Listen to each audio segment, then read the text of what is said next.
Vote মানে শুধু একটি দলকে ক্ষমতায় আনা নয়, ভোট মানে একটি রাষ্ট্রের ভবিষ্যৎ দিক নির্ধারণ করা, নৈতিকতা বনাম দুর্নীতির মধ্যে সিদ্ধান্ত নেওয়া, ব্যক্তি নয় আদর্শকে বেছে নেওয়া। বাংলাদেশের রাজনীতিতে দীর্ঘদিন ধরে আমরা দেখে আসছি, ক্ষমতায় গেলে লুটপাট, বিরোধী দলে গেলে সহিংসতা, আর সাধারণ মানুষের ভাগ্যে হতাশা। এই বাস্তবতায় অনেকেই প্রশ্ন করছেন, এবার কি ভিন্ন কিছু ভাবার সময় আসেনি? বাংলাদেশের অধিকাংশ রাজনৈতিক দল চলে ব্যক্তি ও পরিবার কেন্দ্রিক ভাবে, কিন্তু জামায়াতে ইসলামী ব্যক্তি নয়, আদর্শকে সামনে রেখে, নেতা নয় নীতিকে গুরুত্ব দেয়। জামায়াতে ইসলামীর রাজনীতির মূল ভিত্তি নৈতিকতা, জবাবদিহিতা, আল্লাহ ভীতি। এই দলটি বিশ্বাস করে ক্ষমতা আমানত, ভোগের বস্তু নয়। যেখানে অন্য দলে নেতা বদলালেই নীতি বদলে যায়, সেখানে জামায়াতে নীতি নেতা তৈরি করে। বাংলাদেশের সবচেয়ে বড় সমস্যা হলো দুর্নীতি। রাস্তা বানাতে 10 কোটি লাগে, বিল হয় 30 কোটি। হাসপাতালে ঔষধ না থাকলেও বিল থাকে কোটি টাকা। এই জায়গায় জামায়াতে ইসলামীর একটা আলাদা পরিচয় রয়েছে। তাদের বিরুদ্ধে প্রাতিষ্ঠানিক দুর্নীতির অভিযোগ তুলনামূলকভাবে নেই বললেই চলে। রাষ্ট্রীয় কোষাগার লুটের সংস্কৃতিতে তারা যুক্ত ছিল না। মানুষ প্রশ্ন করে, ওরা ক্ষমতায় ছিল না বলেই দুর্নীতি করতে পারেনি। কিন্তু বাস্তবতা হলো, যেখানে সুযোগ পেয়েছে সেখানেও ব্যক্তিগত সম্পদের পাহাড় গড়েনি।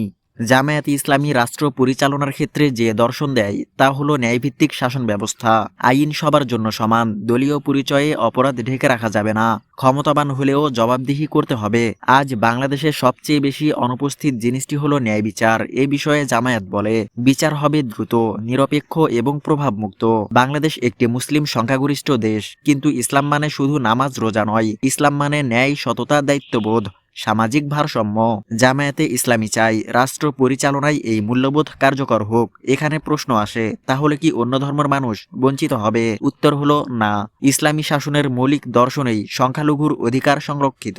জামায়াতে ইসলামী সবচেয়ে বেশি গুরুত্ব দেয় পরিবারকে, নৈতিক শিক্ষাকে, যুব সমাজকে। তারা বিশ্বাস করে একটি সুস্থ পরিবারই সুস্থ রাষ্ট্র তৈরি করে। আজকের যুব সমাজ ড্রাগ, বেকারত্ব ও হতাশায় আক্রান্ত। জামায়াতের প্রস্তাব দক্ষতা ভিত্তিক শিক্ষা, নৈতিক উন্নয়ন, কর্মসংস্থানমুখী পরিকল্পনা। শুধু স্লোগান নয়, তাদের শিক্ষা প্রতিষ্ঠানগুলো এই দর্শনের বাস্তব উদাহরণ। জামায়াতে ইসলামী বলে, বাংলাদেশ কারো গোলাম হবে না, বন্ধুত্ব হবে, কিন্তু মাথা নত করে নয়। তাদের অবস্থান জাতীয় স্বার্থ আগে, আঞ্চলিক আধিপত্য নয়। পারস্পরিক সম্মান, মুসলিম বিশ্বসহ সব দেশের সাথে ভারসাম্যপূর্ণ সম্পর্ক।